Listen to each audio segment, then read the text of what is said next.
Gusto mo ba na siya ay matataranta sa kakaisip sa iyo pagkatapos mong gawin ang ritual na ito? Yung ikaw at ikaw lamang ang pakakaisipin niya, kahit anong busy niya, kahit anong gawin niya, ay ikaw palagi ang first priority niya. Kaya kung gusto mo, ay gawin itong ritual na ibabahagi ko sa inyo ngayon. Dapat 100% talaga ang paniniwala mo sa mga ganitong pamamaraan. At dapat kapag gagawa ka ng ritual, ikaw lang mag-isa, ikaw lang ang nakakaalam, at dapat wala kang pagdududa o pagdadalawang isip sa mga ganitong usapin. Ang gagawin mo lamang bago ka matulog, kumuha ka ng baso, lagyan mo ito ng kalahating tubig. At pagkatapos, kumuha ka ng papel at panulat, isulat sa papel ang kanyang tunay na pangalan at apelido ng 3 beses.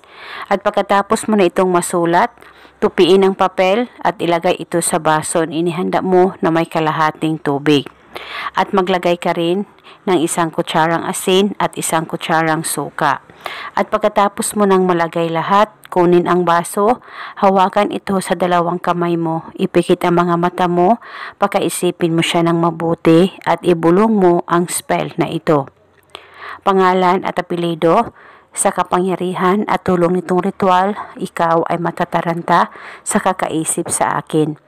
Ibulong mo lamang ito ng 3 beses. At pwede ka rin mag-iba o magdagdag ng hiling kung gusto mo, wala pong problema. At kahit anong gusto mong hilingin para sa inyong dalawa ng partner mo, ay pwede mong hilingin sa ritual na ito. Basta hilingin mo ng buong puso at huwag kalimutang palaging magdasal at manalangin. At pagkatapos, ilagay itong ritual sa ibabaw ng inyong kabinet o di kaya sa ilalim ng kama mo.